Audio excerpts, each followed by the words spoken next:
भगवान श्री कृष्ण गोलोक में उदास बैठे थे। सर्वेश्वरी राधा रानी ने पूछा, आप उदास क्यों हैं? क्या हो गया? क्यों उदास हैं? तो कृष्ण गोविंद कहते हैं, हे सर्वेश्वरी, इस संसार में जो मेरी सबसे सुंदर रचना है वो मानव है। जो सबसे सुंदर है, जो मुझे सबसे प्यारी लगती है रचना, कौन सी? मानव।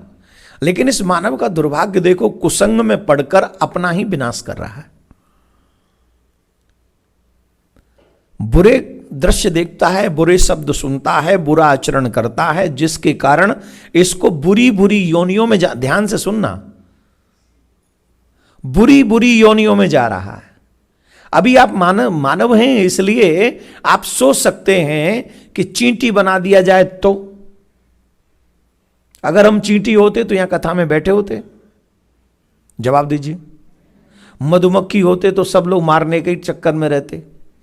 वो पीली वाली मक्खी होते, वो जो सुझा देती है, वो तो और भी खतरनाक होती है। क्या नाम है उसका, क्या बोलते हैं? हमारे ब्रज में तो उसे ततैया कहते हैं। ततैया भी तो भगवान ने ही बनाया है, मधुमक्खी भी तो भगवान ने बनाई है, मच्छर भी तो भगवान का ही है, मक्खी भी तो भगवान की रचना है। ये जितनी भी रचना आप ब्रह्मांड में देख रहे हैं सब भगवान की है, लेकिन आपको मानव बनाया। क्या हम तब तक नहीं सुधरना चाहते जब तक मधुमक्खी न बन जाए, ततैया न बन जाए, गधा न बन जाए, घोड़ा न बन जाए, हाथी न बन जाए, पेड़ न बन जाए, जल की मछली न बन जाए, आकाश के पक्षी न बन जाए? तब तक नहीं सुधरना चाहते? अगर नहीं सुधरना चाहते तो ये हमारी बहुत तगड़ी मूर्खता है, अगली बार बनना ही पड़ेगा, यही सत्य है।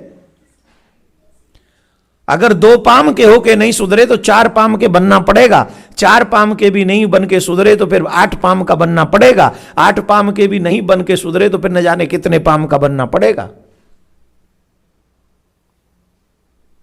आप ऐसे ऐसे कीटाणु देखिए, वो पूरे एकदम जैसे वो ट्रक नहीं होते, कई टायर होते उसमें, वैसे कई पैरों वाले होते हैं। वो आप गिन नहीं सकते, इतने पैर होते हैं। और वो भी भगवान की रचना है। उन योनियों में कब जाना पड़ता है? जब मानव योनि का दुरुपयोग करते हैं हम लोग। भगवान मानव बनाकर भेजे और फिर भी हम पशुओं जैसा जीवन जिए, तो भगवान कहते जब इसी में दिलचस्पी है तो you can go there, come here, आजा, भेज देता हूं। भेज देता है।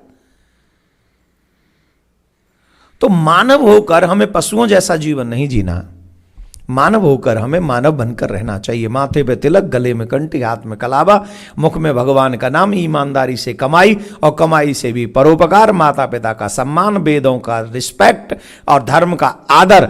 ऐसा जीवन जीने के बाद मनुष्य का कल्याण होता है। मनमुखी जीवन जीने वाला मनुष्य फंस जाता है माय डियर।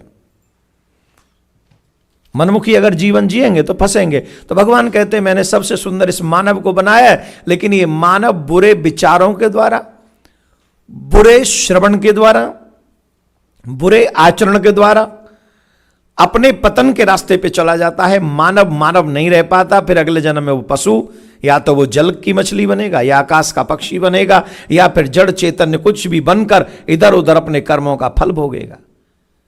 और इनको दुखी देखकर मैं दुखी होता हूं। किशोरी जी बोली इनका कल्याण कैसे होगा? कि कोई हमारा दूत जाए और इन्हें हमारी कथा सुनाए और इन्हें समझाए कि what is the good and what is the bad, अच्छा क्या है, बुरा क्या है। और जब ये समझेंगे तो उस मार्ग पर चलेंगे। तो कौन जाएगा? बोले सुख जाएंगे।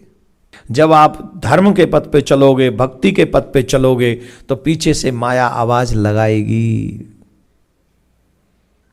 कई लोग तो आपसे यही कह देंगे, ये कोई उम्र है तुम्हारी कथा सुनने की? तो क्या है ये उम्र? इस उम्र में क्या करें?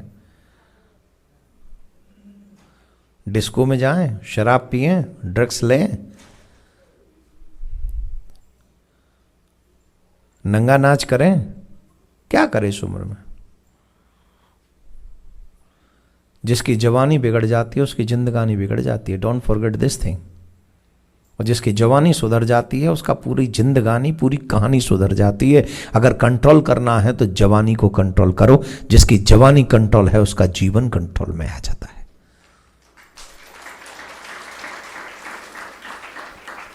बिगड़ी हुई जवानी कई घर बर्बाद कर देती है। ठीक वैसे ही जैसे समुद्र अपनी मर्यादा तोड़ दे तो क्या होगा। अभी नदियों ने अपनी सीमा छोड़ दी है तो देखिए क्या हो रहा है। ये जवानी भी किसी समुद्र के वेग से कम नहीं, ये नदी के वेग से कम नहीं, समुद्र के वेग से कम नहीं। जब ये मर्यादाएं तोड़ती है जवानी तो कुछ भी तबाही के सिवा नहीं कर पाती, सिर्फ तबाही होती है। चाहे वो रिश्तों की तबाही हो, चाहे वो विचारों की तबाही हो, चाहे वो बुरे कर्मों अच्छे कर्मों की तबाही हो। तो इसलिए जैसे नदियों का सीमा में रहना जरूरी है, समुद्र का सीमा में रहना जरूरी है, अग्नि का सीमा में रहना जरूरी है, पवन का सीमा में रहना जरूरी है, वैसे ही जवानी का भी सीमा में रहना, कंट्रोल में रहना जरूरी है।